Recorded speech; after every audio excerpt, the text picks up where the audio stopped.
Now. तो बच्चों हम लोग ने पिछले टर्म पे जो पढ़ा था वो सब आपको पता होगा। जैसे हम लोग लिखते थे कि z is equal to x plus i y, इतना सभी बच्चे जानते हैं। जहां x और y जो होते थे वो बच्चों रियल नंबर होते थे। तो इतनी बात आप सभी को पता है, इसमें आपको ऐसा कुछ नहीं है कि आपके लिए एकदम नया है। और बच्चों मैंने आपको बताया था कि अगर हम z का कॉन्जुगेट लिखते हैं तो उसको हम लोग कहते हैं x माइनस आई वाई। ठीक है, जब हम z का कॉन्जुगेट लिखते हैं तो उसका मतलब ये होता है कि जहां जहां i होता है उसको हम माइनस आई से रिप्लेस कर देते हैं, तो z का कॉन्जुगेट बन जाता है। अब बच्चों थोड़ी सी बात आपको यहां पर और समझनी पड़ेगी जिससे आपके लिए क्वेश्चंस बेहद आसान हो जाएंगे। आपको बात सिर्फ इतनी समझनी है कि आप यहां पर एक प्लेन बनाइए। उस प्लेन को हम लोग अब कार्टेशियन प्लेन नहीं कहते हैं, इस प्लेन को बच्चों हम लोग कहते हैं आर्गन प्लेन। और जिस तरह से बच्चों कार्टेशियन प्लेन होता है उसी तरीके से आर्गन प्लेन भी होता है। बस ये डिफरेंस ये होता है कि वहां एक्स एक्सिस होती है, यहां पर एक्स एक्सिस को बच्चों हम लोग रियल एक्सिस कहते हैं, और वाई एक्सिस को बच्चों हम लोग वाई एक्सिस ना कह करके इमेजिनरी एक्सिस कहते हैं। तो ये बात आपको क्लियर होनी चाहिए कि आर्गन प्लेन में एक्स एक्सिस को रियल एक्सिस और वाई एक्सिस को हम लोग इमेजिनरी एक्सिस के नाम से जानते हैं। और बच्चों जैसे आपको एक पॉइंट शो करना है z is equal to x plus i y, तो अगर आप इसको शो करना चाहते हैं तो x कॉमा वाई की तरह उसको ट्रीट करिए। इसका मतलब ये हुआ कि सबसे पहले आप ओरिजिन से x एक्सिस के अलोंग या रियल एक्सिस के अलोंग आप x यूनिट चलेंगे, फिर आप इमेजिनरी एक्सिस के अलोंग y यूनिट चलेंगे, तब आपको जो पॉइंट ऑब्टेंड होगा वो पॉइंट ऑब्टेंड होगा x कॉमा वाई। क्या पॉइंट ऑब्टेंड होगा? x कॉमा वाई, जिसको आप कॉम्प्लेक्स नंबर में x प्लस आई वाई से रिप्रेजेंट कर। तो बच्चों ये तो रिप्रेजेंटेशन ऑफ कॉम्प्लेक्स नंबर है ऑन आर्गन प्लेन। सारी बातें वही हैं जो आपने पहले पढ़ी थी, बस यहां पे हमने नाम चेंज कर दिए। कार्टेशियन प्लेन को हम आर्गन प्लेन कह रहे हैं, एक्स एक्सिस को हम लोग रियल एक्सिस कह रहे हैं, वाई एक्सिस को हम लोग बच्चों इमेजिनरी एक्सिस कह रहे हैं। अब बच्चों यहां जरा बात और भी समझिएगा। जैसे अगर हम लिखते हैं modulus of Z, what is modulus of Z? अगर हमको मॉडुलस ऑफ जेड देखना हो तो इसका हिंदी में मतलब क्या हुआ? इसका मतलब यह हुआ कि लेंथ। कभी भी मॉडुलस का मतलब होता है लेंथ, क्योंकि आपने वेक्टर्स में भी मॉडुलस लिए हैं, और मॉडुलस का मतलब आपको क्लियर कट क्या बताया गया है कि आप उस वेक्टर की क्या निकालते हैं? लेंथ निकालते हैं। तो इसी तरीके से बच्चों आपको मॉडुलस ऑफ जेड अगर आपके पास दे दिया जाए, या अगर आप उसको पूरा नोटेशन देना चाहें तो पूरा नोटेशन भी दे सकते हैं। जैसे अगर आपके पास कभी भी कोई दे दे mod of z1 minus z2, तो इसका मतलब क्लियर कट बच्चों आपको आज के बाद पता होना चाहिए कि it represents the distance between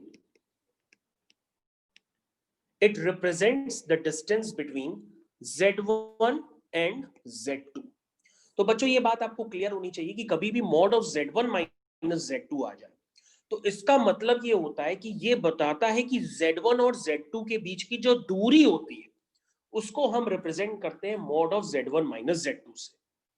जैसे अगर मैंने आपको लिख दिया कि आप मॉड z डिफाइन करो, तो मॉड z का मतलब क्या है? तुम कहोगे सर इसको हम अगर कंपेयर करना चाहें तो हम इसको कुछ इस तरह से लिख सकते हैं, मॉड z को हम लिख सकते हैं मॉड z माइनस 0। इसका मतलब क्या हुआ? आप कहोगे sir it represents the distance between z and origin। ठीक है ना? तो दूसरा पॉइंट बच्चों क्या है? दूसरा पॉइंट आपका ओरिजिन है, और पहला पॉइंट z1 की जगह क्या है? z है।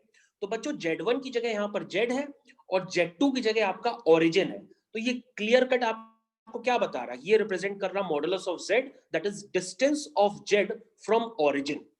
तो बच्चों अगर हम इस बात को यहां पर अप्लाई करें तो ये बात यहां पर इस तरह से अप्लाई होगी कि आपका z कहां पर है? आप कहोगे सर z तो ये है, ये पॉइंट है जिसको आपने अभी बताया था x, y।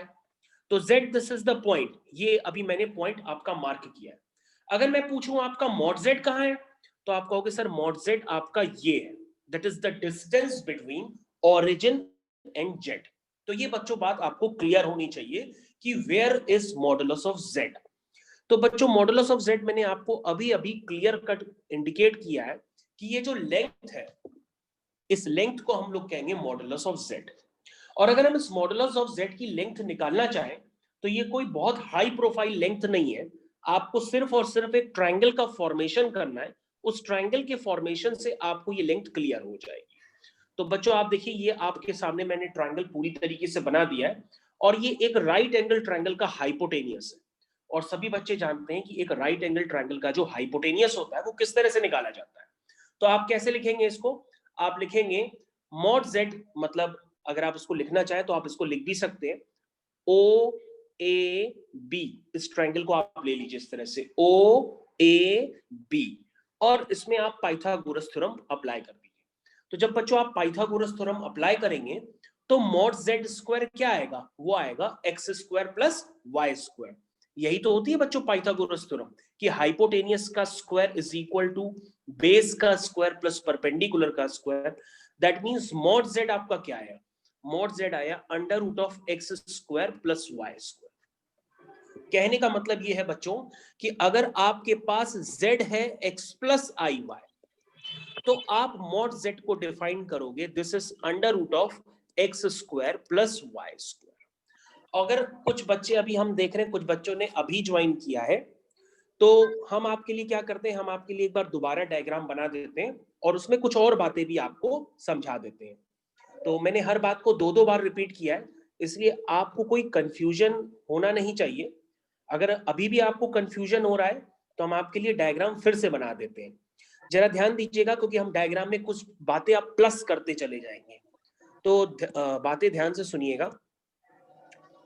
ओके, तो सबसे पहले आपको एक कॉम्प्लेक्स नंबर दिया है z, वो है x प्लस आई वाई, जिसके लिए मैंने आपको मॉडुलस ऑफ z बताया। मॉडुलस ऑफ z होता है under root of real part का स्क्वायर प्लस इमेजिनरी पार्ट का स्क्वायर। तो बच्चों मेरी बात पे ध्यान दीजिएगा, मैंने मॉडुलस ऑफ z के लिए अभी कुछ और कहा। किसी भी कॉम्प्लेक्स नंबर का मॉडुलस आपको लेना हो तो आप क्लियर कट क्या कहेंगे, आप क्लियर कट कहेंगे under root of real part का स्क्वायर प्लस इमेजिनरी पार्ट का स्क्वायर।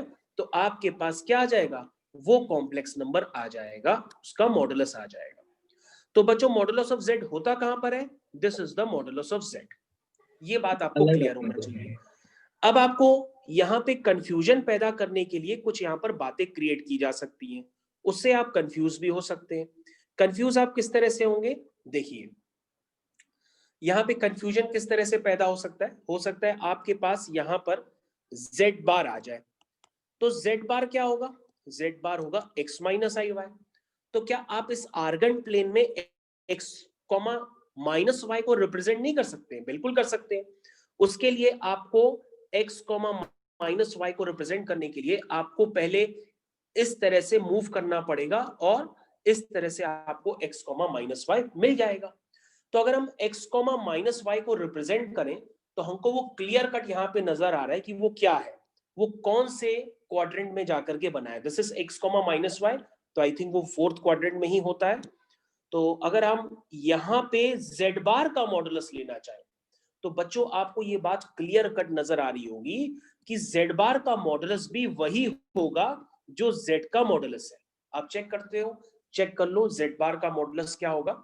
अगर आप लिखना चाहते हो तो वैसे भी लिख सकते हो, और अगर आप डायग्राम से देखना चाहते हो तो डायग्राम से भी देख सकते हो। z बार का मॉडुलस क्या है, under root of real part का स्क्वायर प्लस इमेजिनरी पार्ट का स्क्वायर। और बच्चों अगर आप माइनस वाई का भी स्क्वायर करेंगे तो भी वो वाई स्क्वायर ही आएगा। तो कहने का मतलब ये है बच्चों, आप डायग्राम से देख के समझ जाओ कि अगर कोई कॉम्प्लेक्स नंबर है z और उसका जो मॉडुलस होगा और उसके बार का जो मॉडुलस होगा, ये दोनों सेम होंगे। ये प्रॉपर्टी आपको क्लियर होनी चाहिए कि किसी भी कॉम्प्लेक्स नंबर का अगर हम मॉडुलस लें या हम उसके कॉन्जुगेट का मॉडुलस लें, दोनों का रिजल्ट सेम होता है। यानी mod z is equal to mod z bar, ये दोनों वैल्यूज सेम होती हैं। अब बच्चों यहां पर अगर आप इतनी बातें समझ चुके हैं तो हम दूसरे नोटेशंस देखना स्टार्ट कर रहे हैं और आपको जो नोटेशन अब बताने जा रहे हैं वो काफी आपको याद रखना पड़ेगा। ध्यान दीजिए बच्चों, अभी बच्चों मैंने लिखा z is equal to x plus i y, फिर बच्चों मैंने लिखा z bar is equal to x minus i y. अब मैंने आपसे कहा कि मॉड z बताओ क्या है, तो तुमने कहा square root of x square plus y square है, और हमने कहा दोनों तरफ स्क्वायरिंग कर दो, तो तुम कहोगे सर मॉड z स्क्वायर है x square plus y square, और हमने कहा z इंटू जेड बार का जरा मल्टीप्लाई करो, तो तुम कहोगे सर z ये है और z बार ये है। अगर हम सर इन दोनों को आपस में मल्टीप्लाई करेंगे तो देखिए सर क्या निकल के आ रहा है, this is a plus b a minus b, this is a square minus b square. अगर आप इसको सिंप्लीफाई करेंगे तो ये आई स्क्वायर आ जाएगा, और आई स्क्वायर माइनस वन हो जाएगा, तो ये x square plus y square आ जाएगा। तो बच्चों आपको अब बहुत ही ध्यान से देखना होगा कि z इंटू जेड बार का जो प्रोडक्ट है वो x square plus y square आ रहा है, यानी कि x square plus y square है क्या, इधर ध्यान दीजिए, वो है मॉड z का स्क्वायर। तो बच्चों आपको हमेशा याद रखना होगा, दिस इज द प्रॉपर्टी कि किसी भी कॉम्प्लेक्स नंबर के मॉडुलस का स्क्वायर जो होता है z इंटू जेड बार के इक्वल होता है। This is the very important property जिसको आप फिजिक्स में वेक्टर्स में भी कहीं ना कहीं किसी फॉर्म में यूज करते थे। ओके तो बच्चों यहां कॉम्प्लेक्स नंबर में आपको यूज करना है मॉड z का square is equal to z into z bar. इसकी प्रूविंग बेहद आसान है, प्रूविंग आपकी स्क्रीन के सामने लिखी है, आप इसको आराम से लिख सकते हैं, आपको सारे स्टेप्स क्लियर हैं, आप इसको ध्यान से देख लीजिए, कोई भी ऐसा स्टेप नहीं होगा जो आपको क्लियर ना हो। मैंने सिर्फ यहाँ पे आई स्क्वायर वाई स्क्वायर जो आया था, मैंने आई स्क्वायर की जगह माइनस वन पुट कर दिया, तो माइनस माइनस प्लस हो गया। बाकी सारे स्टेप्स आपको क्लियर हुए होंगे, ऐसा कोई भी स्टेप नहीं है जो आपको क्लियर ना हो। तो बच्चों पीछे वाला पेज आपको दिखा दीजिए। हाँ, तो बच्चों आपको बात याद रखना होगा कि z बार का जो मॉडुलस होता है और जो z का मॉडुलस होता है वो दोनों सेम होता है। सर पीछे वाला सर। लीजिए पीछे वाला मैं वेट कर ले रहा हूं, आप आराम से नोट कर लो। तो बच्चों यहां पर ध्यान से देखिए, एक बच्चे का भी कंफ्यूजन है कि sir mod of z1 minus z2 को एक बार आप फिर से बताइए ये क्या रिप्रेजेंट करता है आखिर, और इसके कंसेप्ट को यूज करके बच्चों हम एक और बात भी बता देंगे जो क्वेश्चन में यूज होती है, इसलिए जरा बिल्कुल ध्यान से देखिएगा। बच्चों ये डिफाइनिंग रिलेशनशिप है, मैंने नहीं बनाई है। Mod of z1 minus z2 क्या रिप्रेजेंट करता है, ये रिप्रेजेंट करता है, it represent the distance between z1 and z2. this is the defining basic relationship, ये आपको याद रखना है, ठीक है। जैसे बच्चों मैंने आपके सामने ऐसे लिख दिया, जरा ध्यान दीजिएगा, mod z1 is equal to mod z2 is equal to mod z3 is equal to mod z4 is equal to, ऐसे चलता चला जा रहा, mod zn is equal to 1। अगर मान लो बच्चों हम ऐसे लिख देते हैं और हम आपसे पूछते हैं कि z1 z2 z3 z4 ये कहां लाई करेंगे, तो आपको सिर्फ और सिर्फ ऊपर वाले स्टेटमेंट से क्लियर करना होगा कि z1 z2 z3 z4 कहां लाई कर सकते हैं। तो आप कहोगे सर इसको हम लिखेंगे z1 माइनस जीरो, इसको हम लिखेंगे z2 माइनस जीरो, इसको हम सर लिखेंगे z3 माइनस जीरो, ऐसे करके हम सर zn माइनस जीरो लिखते चले जाएंगे इक्वल टू 1।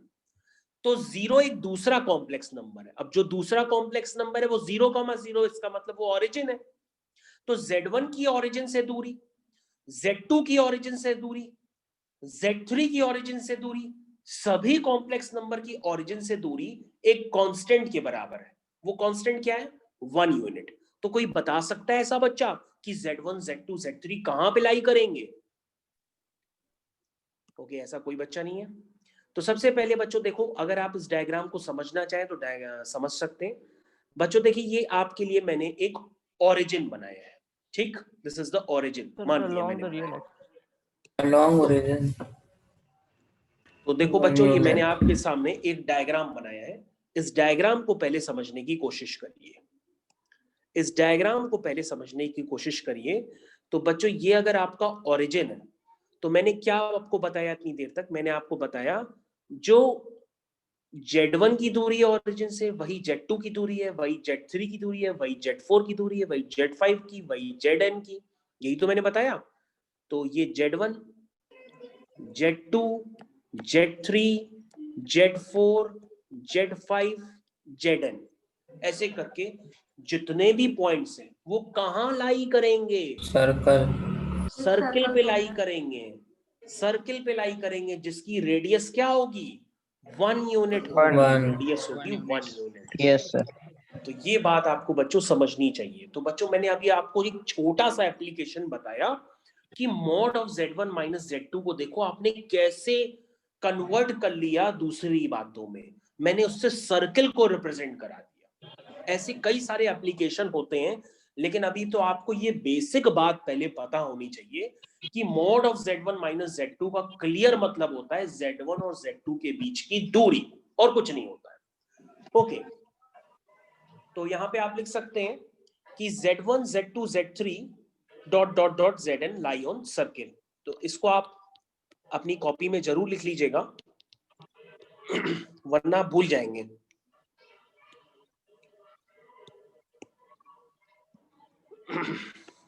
ओके बच्चों, अगर बच्चों ये बात आपको समझ में आई है तो मैं आपसे एक और बात दोबारा पूछता हूं, जरा देखूं कौन जवाब देता है। बच्चों एक आपके पास रिलेशन है Z minus Z1 is equal to Z minus Z2, ये मैंने आपको लिख दिया। अब इस बात का क्या मतलब है जरा समझिएगा, इसका मतलब समझिएगा। पहली वाली बात का मतलब है कि Z की Z1 से दूरी, और दूसरी वाली बात यानी दूसरे वाले मॉडुलस का मतलब है Z की Z2 से दूरी।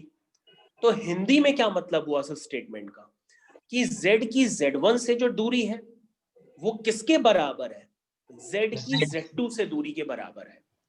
और बच्चों अगर ऐसा है तो Z कहां पर लाई करेगा, सर्किल पे लाई करेगा। तुम कहोगे नहीं सर ये सर्किल नहीं हो सकता क्योंकि सर्किल की रेडियस तो फिक्स होती है, ये सर्किल नहीं हो सकता। तो हम आपसे पूछ रहे हैं Z कहां लाई कर सकता है कि Z की पहले पॉइंट से और Z की दूसरे पॉइंट से दूरी बराबर रहे। तो तुम कहोगे सर पैराबोला, नहीं पैराबोला तो भी पढ़ाया ही नहीं है। परपेंडिकुलर बाइसेक्टर, मिड लाइन, हाँ ये एक बच्चे ने सही बताया, दो बच्चों ने सही बताया, दो बच्चों ने सही बताया, किसी ने मिड पॉइंट भी बोला, वो भी सही जवाब है।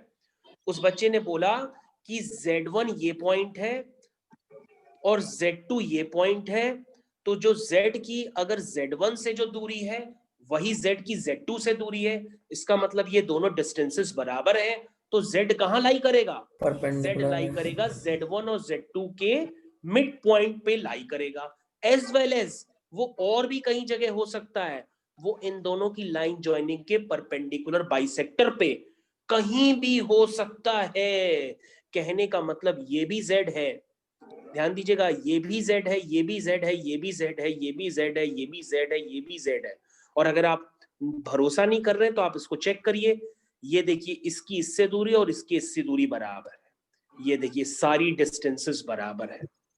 तो आप देख सकते हैं ऐसे कितने सारे Z हो सकते हैं, लेकिन वो सारे Z कहां पे लाई करेंगे, उन दोनों की लाइन ज्वाइनिंग के परपेंडिकुलर बाइसेक्टर पर। समझ में आया? तो ये इस तरह का कंसेप्ट होता है। तो बच्चों अगर आपको स्टार्टिंग की बात नहीं समझ में आई तो फिर आप इन बातों को समझ नहीं पाएंगे। तो आप यहाँ पे जरूर लिख दीजिएगा Z lies on the perpendicular bisector of line joining Z1 and Z2. तो Z lies on the, okay किसके यहाँ से आवाज आ रही है, Anas, okay Z lies on the perpendicular bisector of line joining of line joining of Z1 and Z2. Okay, तो जिस बच्चे ने mod of Z1 minus Z2 का मतलब पूछा था, तो मैंने आपको इतने सारे एप्लीकेशन बता दिए कि अब आप इसको भूल नहीं पाएंगे कि mod of Z1 minus Z2 क्या होता है. ओके, यस बेटा बताइए. पैराबोला नहीं कर सकते? नहीं बेटा, अभी पैराबोला तो बहुत दूर दूर तक आपने पढ़ा भी नहीं है, वैसे यहाँ पैराबोला है भी नहीं. हम लोग आगे कंटिन्यू करते हैं, ठीक है. ओके ओके, हम लोग आगे कंटिन्यू करते हैं. यहाँ पे पैराबोला का अभी कोई भी रिलेशन ना हो नहीं है, इसलिए आप कंफ्यूज मत होइए, आप कंफ्यूज हो जाएंगे. ओके, तो हम लोग आगे कंटिन्यू करते हैं दूसरे कंसेप्ट की तरफ. इधर ध्यान दीजिए, इधर ध्यान दीजिए, फालतू बातों की तरफ ध्यान मत दीजिए, इधर ध्यान दीजिए. तो हम लोग आगे कंटिन्यू करने जा रहे हैं, लेकिन इससे पहले एक मिनट आपको वेट करना पड़ेगा. सिर्फ क्या कह रहे हैं हम आपसे, यहां से इतना कह रहे हैं कि आप 1/z की वैल्यू निकालिए. तो 1/z की वैल्यू क्या आएगी? यही तो आएगी जी. तो बच्चों 1/z को पता क्या कहते हैं? इसको कहते हैं z इनवर्स. क्या कहते हैं? z इनवर्स कहते हैं. और बच्चों आपको ध्यान देना होगा कि z inverse is called multiplicative inverse of z. इसको हम लोग कहते हैं मल्टीप्लिकेटिव इनवर्स ऑफ z. तो बच्चों दिस इज द कंसेप्ट जिसपे आपको काफी सारे क्वेश्चन करनी है अपने टेक्स्ट बुक से, इसलिए पहले से ही आप जान लीजिए कि z इनवर्स का मतलब होता है मल्टीप्लिकेटिव इनवर्स ऑफ z. कहने का मतलब यह है कि आपसे कभी भी किसी भी कॉम्प्लेक्स नंबर का मल्टीप्लिकेटिव इनवर्स पूछा जाए तो आप उसमें घबराएंगे नहीं, दाएं बाएं नहीं देखेंगे कि पता नहीं क्या पूछ लिया गया. मल्टीप्लिकेटिव इनवर्स का सिर्फ इतना मतलब ये होता है कि आप क्या करेंगे, z bar upon modulus of z square की वैल्यू निकालेंगे. बस आपको इतना काम करना होता है और आपका मल्टीप्लिकेटिव इनवर्स निकल करके आ जाएगा. तो आई थिंक ये कोई बहुत बड़ी मैंने बात नहीं बताई है, सभी बच्चे समझ गए होंगे. और एग्जाम्पल के लिए मैं आपको एक क्वेश्चन बता दे रहा हूं. क्वेश्चन देखिए, जैसे बच्चों आपके पास क्वेश्चन है कि find the multiplicative inverse of 1 plus i√3 का स्क्वायर. बच्चों इस कॉम्प्लेक्स नंबर का आपको मल्टीप्लिकेटिव इनवर्स निकालना है. तो पहले आप इसको क्या करेंगे, आप इसको सिंप्लीफाई करेंगे. तो सिंप्लीफाई कैसे करेंगे? a square plus b square plus 2ab, ऐसे ही तो करेंगे. a square plus b square plus 2ab. तो 1 का स्क्वायर 1 हो गया, i स्क्वायर -1 हो गया, √3 का स्क्वायर 3 हो गया, और ये हो गया बच्चों 2i√3. तो ये बच्चों कितना हो गया? ये हो गया -2 प्लस 2i√3. अब बच्चों ये आपका कॉम्प्लेक्स नंबर है, आपको इसका मल्टीप्लिकेटिव इनवर्स निकालना है. तो उसके लिए मैंने आपको क्या बताया, किसकी नीड पड़ेगी? z बार की. तो सबसे पहले इसका z बार निकालिए. तो कहोगे सर ये तो बहुत आसान है, z बार के लिए i को -i से रिप्लेस कर दिया, और कुछ थोड़ा ना होता है. और सर क्या चाहिए आपको? मॉड z का स्क्वायर चाहिए. तो पहले सर आप मॉड z तो निकालिए. मॉड z आपने क्या बताया था? Under root of real part का स्क्वायर प्लस इमेजिनरी पार्ट का स्क्वायर. इसको सर आप सॉल्व कर लीजिए, कितना आ रहा है ये. तो ये बच्चों कितना हुआ? 4. ये 2 2 जा 4, 4 3 जा 12. तो ये कितना आया? 16. और 16 का मतलब क्या हुआ? 16 का मतलब क्या हुआ? 4. तो मॉडुलस प्लस माइनस 4 मत लिख दीजिएगा, क्योंकि मॉडुलस ऑफ z क्या रिप्रेजेंट करता है? मॉडुलस ऑफ z रिप्रेजेंट करता है लेंथ को, और लेंथ हमेशा पॉजिटिव होती है, इसलिए हम -4 नहीं लिखते हैं. ठीक है ना. और बच्चों अगर हम मॉडुलस ऑफ z का स्क्वायर निकालेंगे तो वो आ जाएगा 16. तो बच्चों आपसे क्या पूछा गया था? Multiplicative inverse. तो मल्टीप्लिकेटिव इनवर्स तो आप निकाल ही सकते हैं. This is called z bar upon modulus of z का स्क्वायर. तो बच्चों z बार क्या है? ये आपका z बार है, ठीक है. और मॉडुलस ऑफ z का स्क्वायर क्या है? वो है 16. तो बच्चों ये आपका फाइनल आंसर हो गया. तो सभी बच्चों को ये बात क्लियर हो गई होगी कि मल्टीप्लिकेटिव इनवर्स निकालना कोई बहुत बड़ी बात नहीं होती. ओके, आई थिंक ये क्वेश्चन सभी बच्चों को क्लियर हो गया. No hi fi rule, Yes. Very easy question, very easy concept. Okay, तो हम लोग आगे कंटिन्यूएशन में लेते हैं, दूसरे कंसेप्ट्स को समझते हैं। नेक्स्ट कंसेप्ट्स की तरफ हम लोग मूव कर रहे हैं, सभी बच्चों को ध्यान देना होगा। तो बच्चों आपकी स्क्रीन पे जो नेक्स्ट क्वेश्चन आ रहा है उसे कोशिश करिएगा आप लोग खुद करने की कोशिश करें तो बेहतर रहेगा। क्वेश्चन है बच्चों, फाइंड रियल या फाइंड थीटा, ऐसे लिख लीजिए, find theta such that 3 + 2i sin theta whole divided by 1 - 2i sin theta is purely real, is purely real। तो देखो बच्चों, मैंने एक क्वेश्चन आपके सामने लिखा है, आपसे पूछ रहा थीटा की किस वैल्यू के लिए, ध्यान से सुनिएगा, थीटा की किस वैल्यू के लिए ये जो कॉम्प्लेक्स नंबर आपके सामने लिखा है वो प्योरली रियल होगा।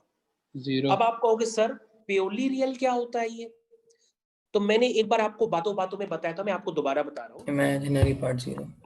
हाँ, इफ कॉम्प्लेक्स, कोई भी कॉम्प्लेक्स नंबर हो, कोई भी कॉम्प्लेक्स नंबर हो, अगर वो प्योरली रियल है, तो if complex number is purely real, तो उस कॉम्प्लेक्स नंबर का जो इमेजिनरी पार्ट होगा वो 0 हो जाएगा। तो बच्चों इसमें स्टेटमेंट में कंफ्यूज ना होइएगा, मैंने लिखा क्या है, अगर मैं ऐसे लिखता हूं तो उसमें भी काफी बच्चे कंफ्यूज हो जाते हैं। तो इसका मतलब क्या है, इसका मतलब यह है कि imaginary part of complex number क्या है, 0 है, क्योंकि z क्या है, z आपका कॉम्प्लेक्स नंबर है, अगर हम उसके आगे im लगा देंगे तो दैट मींस इमेजिनरी पार्ट, और अगर हम उसके आगे re लगा देंगे तो दैट मींस रियल पार्ट। तो बच्चों आपको याद रखना होगा, अगर कोई कॉम्प्लेक्स नंबर प्योरली रियल होता है तो उसका इमेजिनरी पार्ट 0 होगा, और इसको आप वाइस वर्सा भी कर सकते हैं। वाइस वर्सा का मतलब, इसके नीचे आप खुद से एक दूसरा स्टेटमेंट भी बना सकते हैं, आप लिखेंगे if complex number is purely imaginary, आप ऐसे भी लिख सकते हैं। अगर अब प्योरली इमेजिनरी है तो उस कॉम्प्लेक्स नंबर का क्या, रियल पार्ट 0 होगा। ठीक है, तो सभी बच्चों को बात मेरी समझ में आ गई होगी। अब इस कंसेप्ट को यहां पे अप्लाई कर दीजिए, आपका आंसर आ जाएगा, और ट्रिग्नोमेट्रिक इक्वेशंस तो आपको आती ही है। ठीक है, स्टार्ट करते हैं क्वेश्चन को। तो सबसे पहले आपके पास कॉम्प्लेक्स नंबर का जो मूड है वो बिगड़ा हुआ है, मतलब खतरनाक फॉर्म में लिखा हुआ है। पहले इस कॉम्प्लेक्स नंबर को a + ib के फॉर्म में कन्वर्ट करना पड़ेगा, तभी आप कुछ आगे इंटरप्रेट कर पाएंगे। तो बच्चों मैंने इसको सही ढंग से लिख दिया, ये division of two complex number. Sir theta की वैल्यू 0 आएगी। हाँ हाँ, अभी हम करते हैं, यस बेटा अभी हम करते हैं। थीटा की वैल्यू 0, ओके बेटा मैं बता रहा हूँ, अभी वेट करो। ठीक है, तो यहाँ पे बच्चों अगर आप लोग मतलब थोड़ी सीनियर क्लासेस में पहुंच गए हैं, कभी भी थीटा वगैरह इस तरह से क्वेश्चंस में पूछा जाए तो आपको सिर्फ एक थीटा नहीं बताना होता है, आपको जनरल सॉल्यूशन बताना होता है। ठीक है सर n पाई। हाँ, तो आप थीटा का जनरल सॉल्यूशन बताएंगे, दिस इज n पाई। तो आपका n पाई बिल्कुल सही आंसर है जिसने भी निकाला है। तो बच्चों अब आपके पास ये डिवीजन ऑफ कॉम्प्लेक्स नंबर है, ये तो आप बहुत आसान तरीके से कर सकते हैं, इसमें तो आपको कोई प्रॉब्लम होगी नहीं। This is a + ib upon c + id, इसमें किसी बच्चे को कोई प्रॉब्लम नहीं होनी चाहिए, क्योंकि मैंने ये पार्ट आपको पिछले टर्म पे रटवा दिया था। कैसे रटवाया था, आपने कहा था सर ac + bd, जिन्होंने पिछले टर्म की क्लास नहीं अटेंड की है वो ऐसे समझ लें, ac + bd upon c² + d²।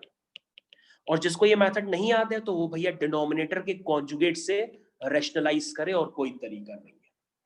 तो ac + bd upon c² + d² + i times bc minus ad, तो माइनस माइनस प्लस हो जाएगा, तो ये 3 टाइम्स 2 sin थीटा, क्योंकि -2 sin थीटा है तो माइनस माइनस प्लस हो जाएगा, क्योंकि bc माइनस ad होता है, बीच में माइनस आता है। आई थिंक ये कंसेप्ट आपको याद हो गया होगा, बल्कि अब बच्चों ये क्या लिखा है, कॉम्प्लेक्स नंबर आपका प्योरली रियल है, तो आप इसका इमेजिनरी पार्ट 0 करेंगे।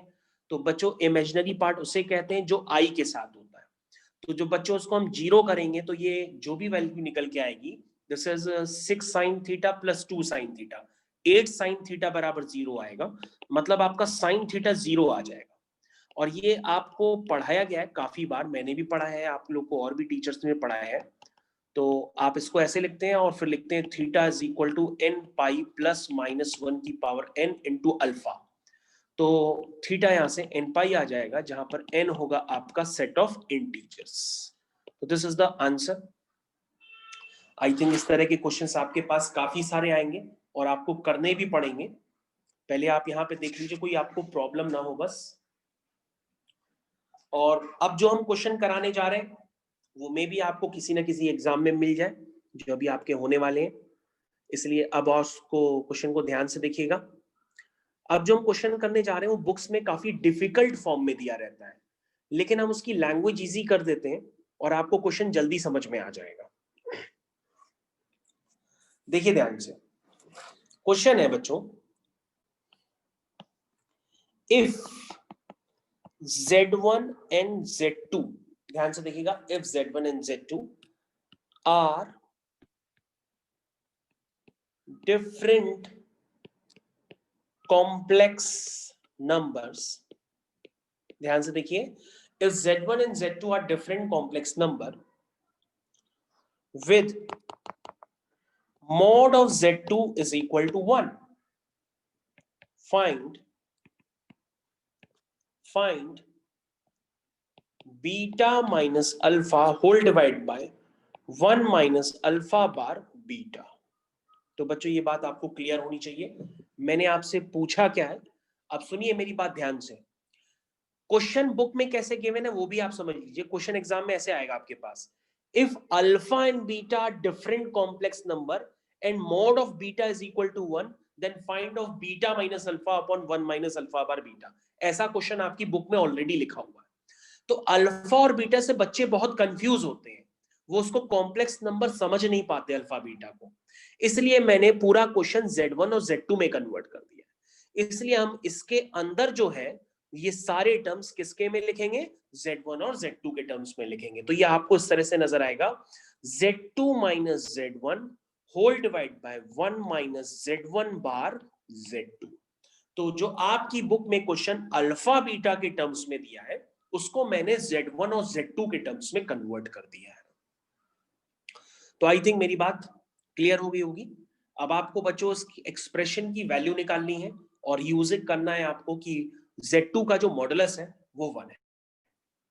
क्वेश्चन बहुत इजी पैटर्न से होता है, बस आपको पेशेंस रखना होगा और याद रखिएगा कि अगर मॉड Z2 अगर 1 है और अगर हम दोनों तरफ स्क्वायरिंग कर दें तो मॉड Z2 का स्क्वायर भी 1 होगा, और अगर हम अगेन दोनों तरफ स्क्वायरिंग कर दें तो मॉड Z2 का स्क्वायर होता है Z2 into Z bar is equal to 1। तो बच्चों इसको आप कहीं भी जरूरत पड़ने पे यूज कर सकते हैं।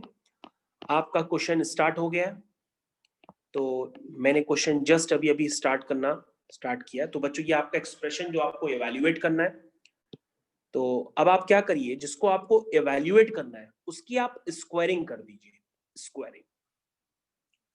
तो जब आप स्क्वायरिंग करेंगे तो कहोगे सर ये क्या, तो हमने कहा भैया हम तो प्रॉपर्टी यूज करते हैं कि मॉडुलस किसी भी कॉम्प्लेक्स नंबर का हो वो Z इंटू Z बार के बराबर होता है, हम इसको यूज करते हैं। तो ये कॉम्प्लेक्स नंबर का मॉडुलस है, कोई भी कॉम्प्लेक्स नंबर हो तो किसके इक्वल होगा, वो कॉम्प्लेक्स नंबर, ध्यान दीजिएगा, वो कॉम्प्लेक्स नंबर और उसके बार के। अब बच्चों यहां पे कंफ्यूजन आना स्टार्ट होता है, और यहां से कंफ्यूजन जब आता है तो हम इसके लिए आपको अलग से थोड़ी बातें और बताते हैं, वो आपको समझनी पड़ेंगी।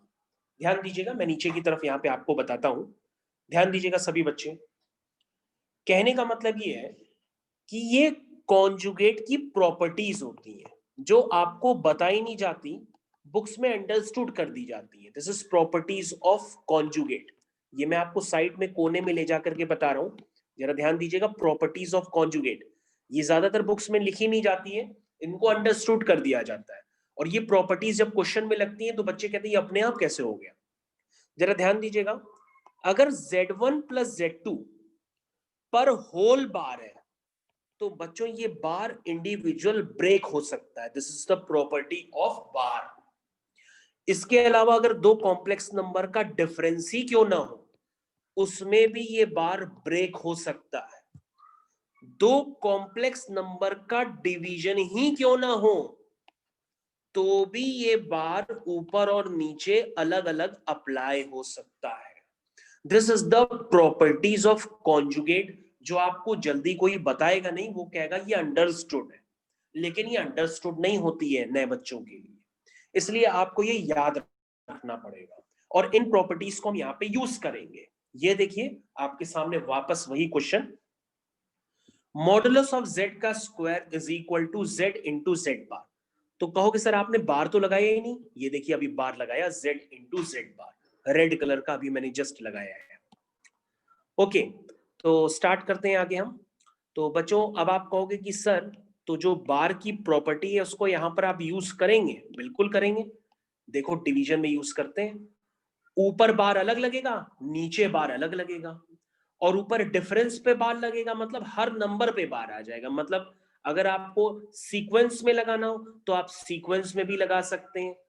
इधर देखिएगा ध्यान से, ये देखिए मैंने लगा दिया ऊपर नीचे, देखो डिवीजन में अलग अलग लगा दिया। ध्यान दीजिएगा, ध्यान दीजिएगा, z2 minus z1 upon 1 minus z1 bar z2।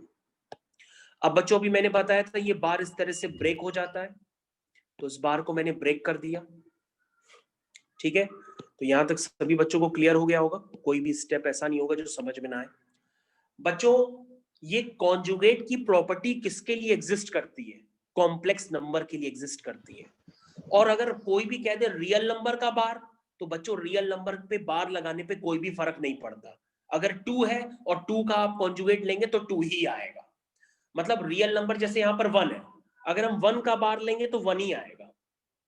हाँ, किसी कॉम्प्लेक्स नंबर का बार आपके पास गिवन है और आपने उसका फिर से बार ले लिया तो वापस वही कॉम्प्लेक्स नंबर आ जाएगा। बात समझिएगा हमारी बात, मैंने तो आपको दोबारा बताता हूं। कहने का मतलब यह है कि किसी कॉम्प्लेक्स नंबर का बार पहले ही से गिवन है और आपने उस पर दोबारा बार लिया तो वापस वही कॉम्प्लेक्स नंबर आ जाएगा। बोलिए समझते हैं कि नहीं? जैसे बच्चों अगर z आपका x प्लस आई वाई है, z बार आपका x माइनस वाई है, अगर हम z बार का फिर से बार लेंगे तो वापस x प्लस वाई वाई आ जाएगा। समझे कि नहीं समझे? तो वही चीज है। तो बच्चों यहाँ पे ये टर्म्स आपको क्लियर होने चाहिए, क्योंकि आपको ये कोई बताएगा नहीं, सब कहेंगे अंडरस्टूड है, लेकिन आपको कंफर्टेबल होगा नहीं। इसलिए आपको ये समझना पड़ेगा कि रियल नंबर का बार जो होता है वो 1 ही रहता है। मतलब रियल नंबर के बार पे कोई असर नहीं पड़ता। अगर हम 1 का बार लेंगे तो 1 आएगा। और बच्चों अगर हम z1 बार है और बार पे अगर हम फिर से बार लेंगे, ध्यान दीजिए हम आपको फिर से बताते हैं। जैसे z1 z2 है, इधर ध्यान दीजिएगा सभी लोग अगर हमारे साथ बने हुए हैं सुन रहे हैं तो यहाँ पे ध्यान दीजिएगा। अगर z1 z2 पे बार है तो ये ब्रेक हो जाता है z1 बार z2 बार, इस तरह से ब्रेक होता है। लेकिन अगर मान लीजिए आपके पास इस तरह से आ जाए तो फिर से आप लगाएंगे तो इस पे बार लेंगे और उस पे z2 बार आ जाएगा। तो फाइनली ये क्या बन जाएगा? z1 z2 बार। क्योंकि मैं आपको सिर्फ इतना समझाने की कोशिश कर रहा हूं कि बार पे बार लेंगे तो वापस वही कॉम्प्लेक्स नंबर आ जाता है। और इस प्रॉपर्टी को यहां पे लगाइए, तो z1 बार पे अगर हम बार ले लेंगे तो वापस z1 आ जाएगा और ये z2 का बार बन जाएगा। तो कहने का मतलब इतना जो मैंने अभी कुछ किया तो ये प्रॉपर्टीज ऑफ कॉन्जुगेट है। लेकिन अगर आपको प्रॉपर्टीज ऑफ कॉन्जुगेट नहीं समझ में आ रही है तो मैं आपको एक बार फिर से लिख देता हूं। ध्यान दीजिएगा, मैं आपको फिर से दोबारा समझा रहा हूं। इधर ध्यान दीजिए, मैंने कहा दो कॉम्प्लेक्स नंबर अगर ऐड हो रहे हैं और उनपे बार लगा दिया जाए तो वो बार ब्रेक हो जाएगा। इवन डिफरेंस में भी है, बार ब्रेक हो जाएगा। इवन डिवीजन में भी है, बार ब्रेक हो जाएगा। सुनते रहिएगा मेरी बात। इवन मल्टीप्लिकेशन में भी है तो बार ब्रेक हो जाएगा। इवन अगर आप कोई कॉम्प्लेक्स नंबर है उसका बार पे बार ले रहे हैं तो वापस वही कॉम्प्लेक्स नंबर आ जाएगा। तो बच्चों इतनी ही प्रॉपर्टी होती है कॉन्जुगेट की जो आपको जल्दी कोई बताएगा नहीं। वो कहेगा ये तो अंडरस्टूड है, लेकिन ये अंडरस्टूड होती नहीं है। इसलिए आपको इतनी प्रॉपर्टीज याद रखनी पड़ेंगी। मैं आपको उसको पीडीएफ नोट्स में जरूर भेज दूंगा, आप इसको जरूर से तैयार कर लीजिएगा। तो बच्चों मैंने ये प्रॉपर्टीज आपके इस वाले क्वेश्चन में अभी जस्ट लगाई हैं। अब आप देख लीजिए, आपको इस स्टेप में कोई प्रॉब्लम नहीं होनी चाहिए, क्योंकि मैंने प्रॉपर्टीज आपको 2 बार बता दी, अलग से लिख भी दी है। ठीक है, ओके। अब बच्चों यहां पे ध्यान से देखिएगा, अगला step question is over now. अब आप मल्टीप्लाई करिए Z2 bar minus Z2 bar minus Z2 bar minus minus plus Z1 bar. I think यहां तक के स्टेप सबको क्लियर हो गए होंगे। ओके, नेक्स्ट 1 माइनस Z2 बार। भैया मैं मल्टीप्लाई कर रहा हूं, जो मल्टीप्लाई के सिस्टम्स होते हैं, मल्टीप्लाई करना सभी जानते होंगे, मैं मल्टीप्लाई ही कर रहा हूं, कोई नया काम नहीं कर रहा हूं। तो बच्चों मैंने मल्टीप्लाई कर दिया है, अभी ग्रीन कलर से आपके सामने लिखा हुआ है। अब आपको ध्यान देना होगा यहाँ पे Z2 बार क्या होता है। Z2 बार होता है मॉड ऑफ Z2 का स्क्वायर। भाई ये तो कॉम्प्लेक्स नंबर की प्रॉपर्टी हुई ना, मॉड Z का स्क्वायर इक्वल टू होता है Z इंटू Z बार। ठीक, दूसरा ये बच्चों हो गया Z1 बार, ये हो गया Z2 बार, और ये हो गया बच्चों मॉड ऑफ Z1 का स्क्वायर। ठीक, क्योंकि बच्चों ये तो कॉम्प्लेक्स नंबर की प्रॉपर्टी है ना कि मॉड Z का स्क्वायर क्या होता है, Z इंटू Z बार होता है।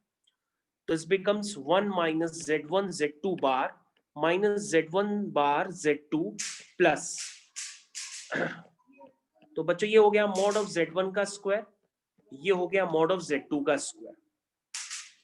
तो यहां तक देख लीजिए, आपको सारे क्लियर हो जाने चाहिए स्टेप्स।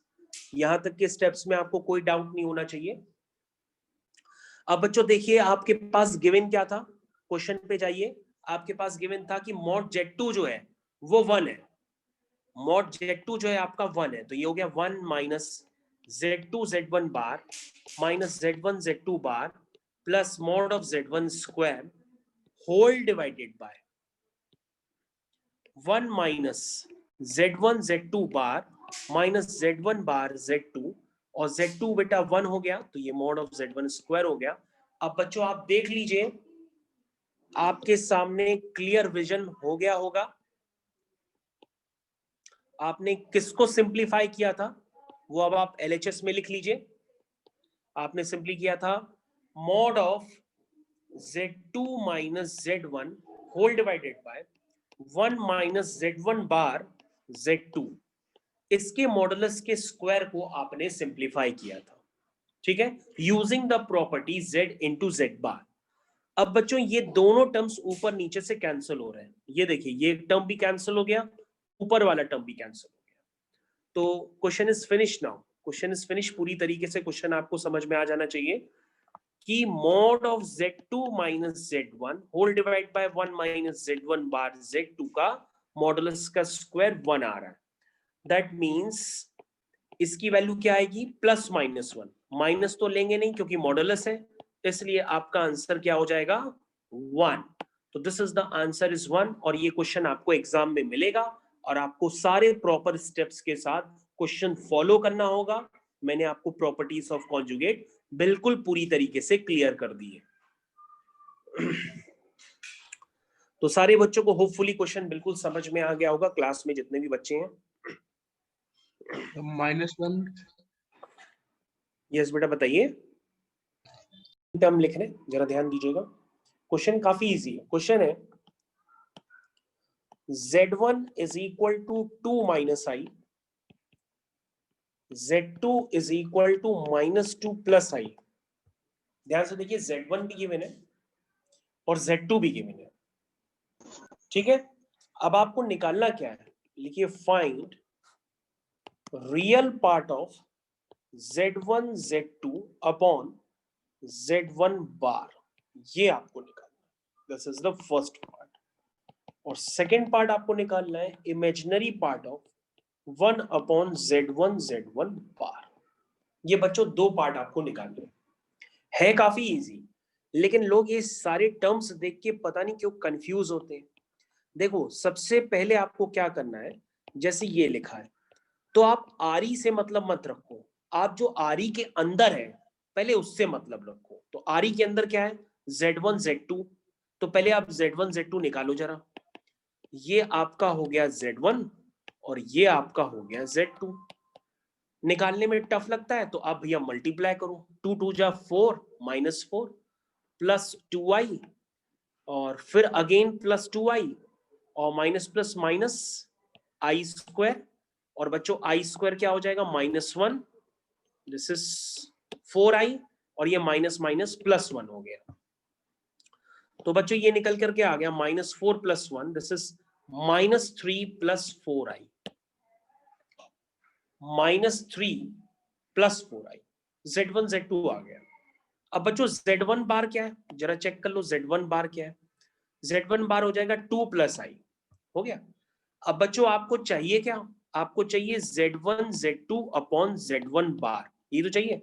Z1 Z2 क्या है, ये है, ठीक है, और Z1 बार क्या है, ये है। तो कहोगे सर ये तो एक कॉम्प्लेक्स नंबर का डिवीजन है। यस डिवीजन है, तो आप नहीं कर सकते क्या, बिल्कुल कर सकते हो, करिए।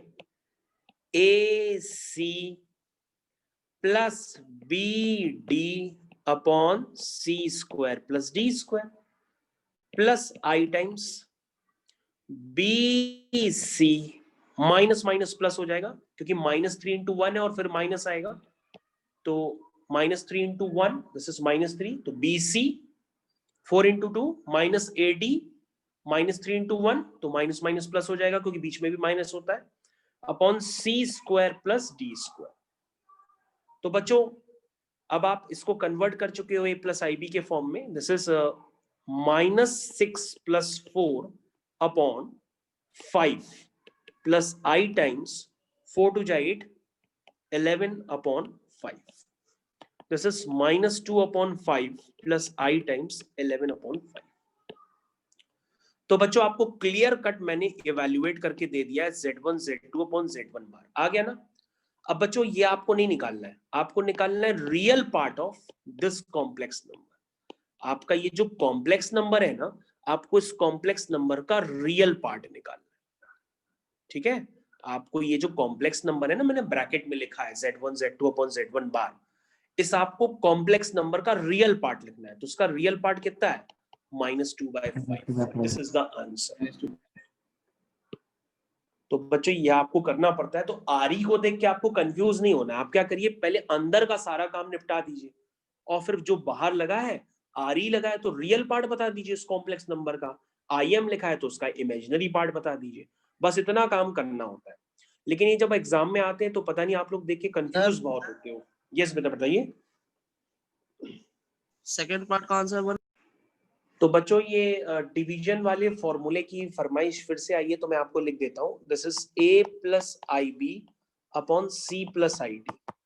देखिए आपके पास दो मेथड होते हैं, या तो आप इसको A + IB मतलब इसका रियल और इमेजिनरी पार्ट अलग अलग निकालने के लिए आप तो या इसको डिनोमिनेटर के कॉन्जुगेट C - ID से रेशनलाइज करिए, और दूसरा मेथड ये होता है कि आपको रेशनलाइज करने में समय काफी लगेगा, इसलिए आप उसको डायरेक्ट लर्न कर लीजिए। This becomes AC plus BD upon C² plus D² plus I times BC minus AD upon C² plus D²।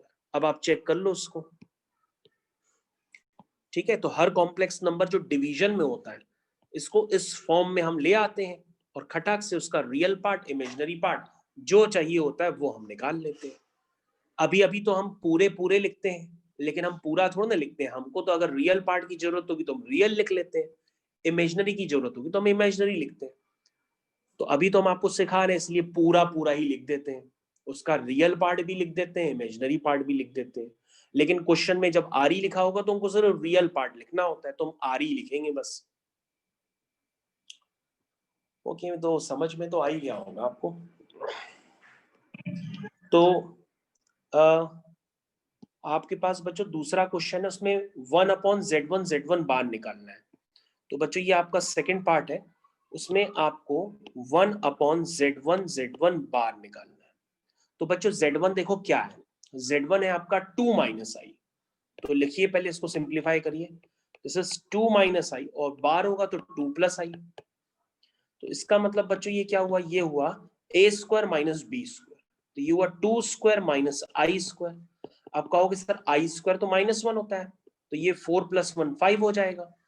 तो सर ये जो 1/z1 बार है, ये तो 1/5 + 0 आई आ रहा है, क्योंकि इसका इमेजिनरी पार्ट तो है ही नहीं, इसका तो अकेला ही रियल पार्ट आ रहा 1/5। और सर निकालना क्या है, निकालना सर इसका इमेजिनरी पार्ट है। तो सर अगर हम इस कॉम्प्लेक्स नंबर का इमेजिनरी पार्ट लेंगे, इस कॉम्प्लेक्स नंबर का इमेजिनरी पार्ट लेंगे, तो वो आएगा क्या, वो 0 आ रहा है, कुछ है ही नहीं इसमें। तो आई थिंक आप लोगों को क्लियर हो गया होगा, no difficulty at all. Yes, sir. अगर आपको अभी भी मॉडुलस वगैरह की प्रॉपर्टी या कम समझ में आ रही है, उसके लिए मैं आपको थोड़ा सा लिखवा देता हूँ, तो उससे आपको ज्यादा क्लियर रहेगा फिर हमेशा।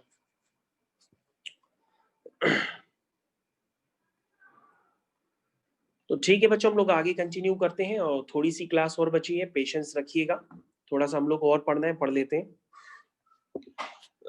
तो ठीक है बच्चों, हम लोग आगे कंटिन्यूएशन ले रहे हैं।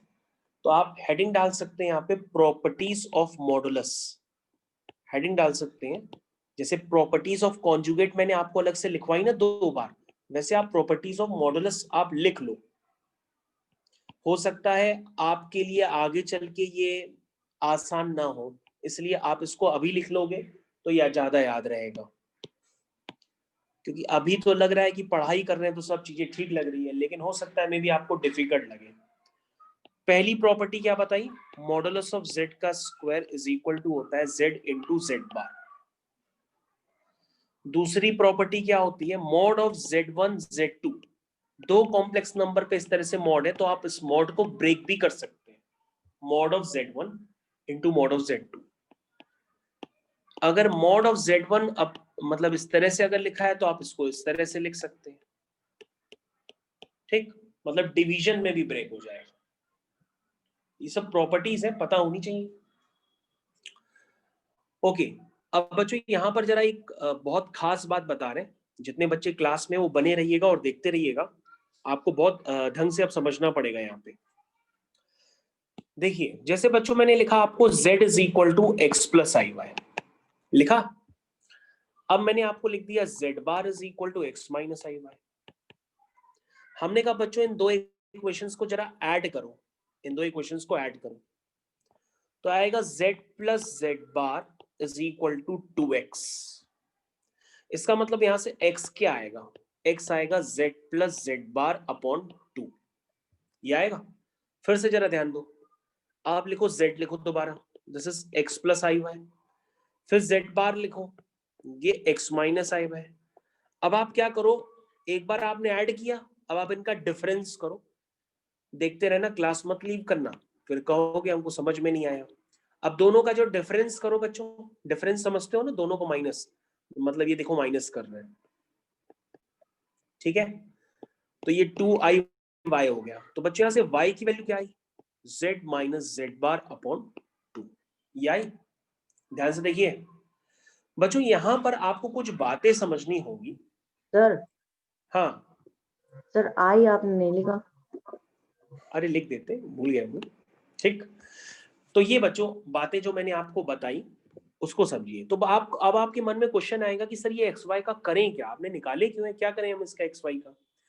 तो बच्चों हमारे कहने का मतलब ये है कि जैसे आपके पास इक्वेशन होती है, इक्वेशन किस फॉर्म में होती है, ax plus b y plus c equal to 0, ये है ना कार्टेशियन इक्वेशन।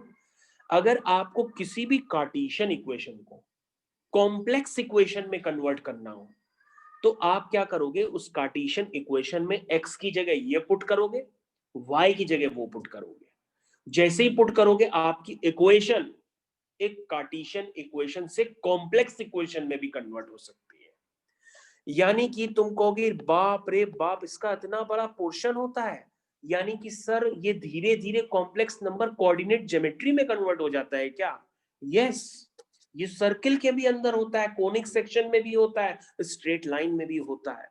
इसलिए मैंने आपको स्टार्टिंग में रिव्यू दिया था कि अगर आपके पास कोई इक्वेशन है, उसको अगर आप कॉम्प्लेक्स इक्वेशन में कन्वर्ट करना चाहते हो तो आपको कुछ नहीं करना होता है, आप ये x और y जो आपने निकालने हैं ना in terms of complex number, इसको उठा के आप पुट कर देते हो और कोई काम नहीं करना होता, इक्वेशन ऑटोमेटिक कॉम्प्लेक्स इक्वेशन में कन्वर्ट हो जाए।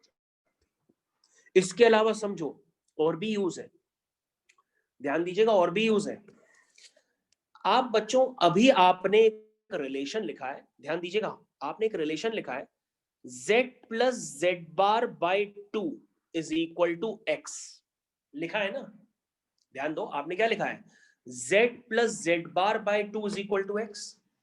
इसको बच्चों ऐसे भी तो लिख सकते हैं, z plus z bar by 2 is equal to real part of z। अब कंफ्यूज ना होना भैया, कॉम्प्लेक्स नंबर z था ना, वो x प्लस आई वाई था, तो उसका रियल पार्ट क्या था, x ही तो था, तो z का रियल पार्ट ही तो है x, तो हम x को क्या लिख सकते हैं, x को लिख सकते हैं रियल पार्ट ऑफ z। और बच्चों अगर हम इसको क्रॉस मल्टीप्लाई करेंगे तो आपके पास ये चीज आ जाएगी कि z plus z bar is equal to 2 times real part of z।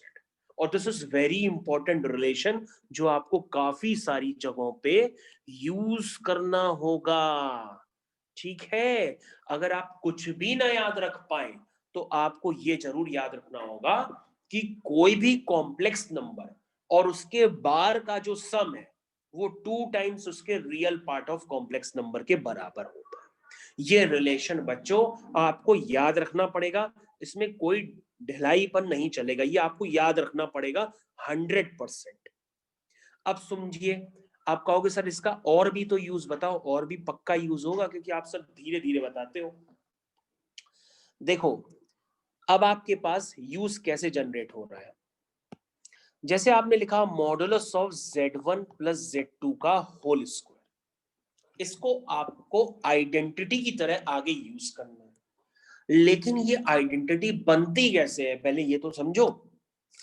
तुम कहोगे सर ये तो अभी आपने बताया था कि किसी भी कॉम्प्लेक्स नंबर के मॉडुलस का स्क्वायर वो कॉम्प्लेक्स नंबर और उसके बार के इक्वल होता है, बताया था कि नहीं बताया था।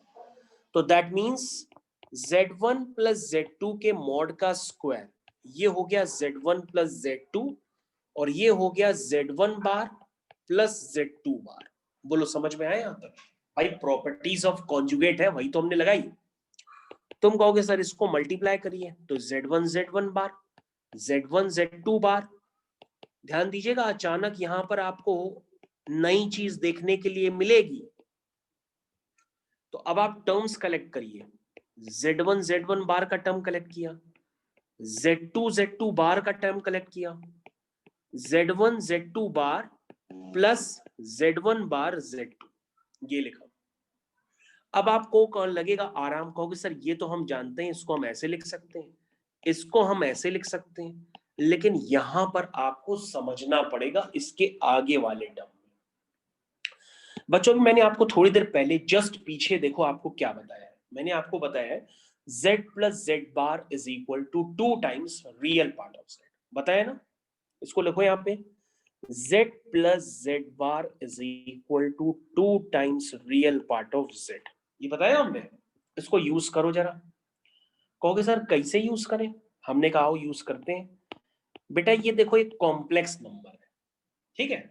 अगर हमने कहा बेटा इस कॉम्प्लेक्स नंबर का अगर हम, इधर ध्यान देना, अगर हम इस कॉम्प्लेक्स नंबर का बार लेते हैं तो क्या आएगा। तुम कहोगे सर अगर इसका बार लेंगे तो z1 पे बार आ जाएगा और z2 पे बार आएगा, लेकिन z2 पे बार पहले ही से लगा है तो बार का बार गायब हो जाएगा। यानी ये सर कॉम्प्लेक्स नंबर है तो ये इसका बार है। और बच्चों अगर कोई कॉम्प्लेक्स नंबर हो और उसका एक बार हो और ये आपस में सम हो रहे हो तो वो किसके बराबर होता है, 2 times real part of that complex number. तो ये किसके बराबर होगा, 2 times of real part of z1 into z2। z1 z2 बार। अरे बाप, आपकी आवाज आ रही, इसका मतलब आप समझ गए पहले ही। तो कहने का मतलब ये है कि बच्चों ये आइडेंटिटी आपको कंप्लीट करनी पड़ेगी, क्योंकि बुक्स में इसको अंडरस्टूड मान करके क्वेश्चंस चालू हो जाते हैं। तब आप कहोगे सर ये क्या होता है 2 टाइम्स रियल पार्ट ऑफ, क्योंकि सर हम तो एक्सपेंड करते हैं, ये आता ही नहीं है, पता नहीं कहाँ से लिखा हुआ है सर। तो बच्चों ये इस आइडेंटिटी की प्रूविंग थी, आपके पास बुक्स में ये डायरेक्टली लिखी है बिना प्रूफ किए हुए। क्या identity? mod of z1 plus z2 का whole square is equal to mod of z1 square mod of z2 square plus 2 times real part of z1 z2 bar. This is the property. Class leave मत करिएगा, फिर आप कहेंगे अगले turn पे दोबारा बताओ दोबारा बताओ। इधर ध्यान दीजिए। तो ये बच्चों मैंने एक प्रॉपर्टी आपको प्रूफ कर दी। पेशेंस रखिए, मैं आपको आपके टाइम पे ही छोड़ूंगा, देखूं कितना टाइम हो रहा है। अच्छा, अरे 2 मिनट बचे हैं। अच्छा ठीक है, सुनो, आप लोग को छोटा सा एक काम करना है। छोटा सा काम ये करना है कि आप एक काम कर लो, mod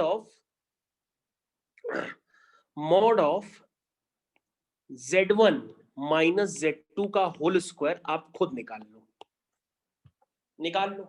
कैसे निकालोगे? आप इसकी वर्किंग खुद कर लो, ठीक है, क्योंकि टाइम कम बचा है तो आप वर्किंग खुद ही कर लो। तो ये mod z का स्क्वायर किसके इक्वल होगा? z इंटू जेड बार के। अब ये बार बच्चों क्या करोगे आप?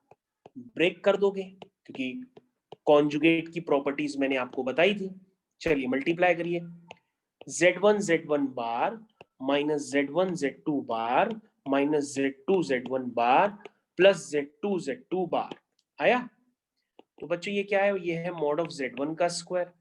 अगला वाला z2 बार कंबाइन कर लो तो ये mod ऑफ z2 का स्क्वायर। समझ में आया? अब बच्चों कौन से टर्म बचे? एक ये बचा, ठीक है, और इसमें माइनस कॉमन ले लो, और एक ये बचा, ठीक है। अब आप समझ गए होगे कि सर ये आइडेंटिटी प्रूफ हो गई कि, बोलो समझ में तो आ ही गया होगा भाई। Yes sir. Yes, sir. तो ये बच्चों आपकी सेकंड आइडेंटिटी भी मैंने प्रूफ कर दी। This is the second identity जो आपने प्रूफ कर ली। हालांकि पढ़ाना तो अभी काफी था, लेकिन चलो टाइम हो गया तो फिर नेक्स्ट टर्न पे देखते हैं, क्लास लगेगी तो करा देंगे। चलो ठीक है, तो आपको इतना पार्ट होपफुली समझ में आ गया होगा कि mod of z1 plus z2 का होल स्क्वायर मैंने किस तरह से लिखा, mod of z1 minus z2 का होल स्क्वायर किस तरह से लिखा। अब बस एक काम और बचा है, वो जाते जाते कर देते हैं। आप इक्वेशन 1 और इक्वेशन 2 लिख दीजिए इसको, और बस जरा सा पेशेंस रखो। इसको इक्वेशन 1 लिख दो और इसको इक्वेशन 2 लिख दो, और अपनी कॉपी में इन दोनों को ऐड कर दो। मतलब जो भी आपने दो इक्वेशंस प्रूफ किए ना, उनको ऐड कर दो। तो ऐड करोगे तो आपके पास आएगा z1 प्लस z2 का मॉड का square plus z1 minus z2 के मॉड का square is equal to real part 2 times plus का माइनस का 2 टाइम्स, वो कैंसिल हो जाएंगे। ये आ जाएगा 2 times modulus of z1 square modulus of z2 square. तो बच्चों अगर आप उन दो इक्वेशंस को ऐड करेंगे तो आपके पास ये रिलेशन आ जाएगा। तो भैया अब आप क्लास लीव करना चाहें तो अब आप क्लास लीव आराम से कर सकते हैं। सर एक स्कैन ऊपर कर दीजिए। Sir.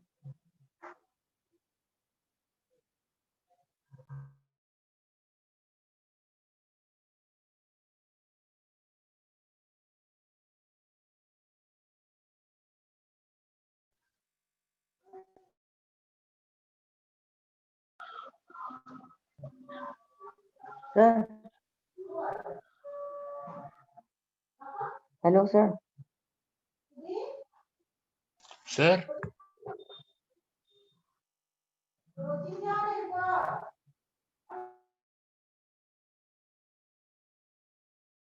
वॉइस नहीं आ रही।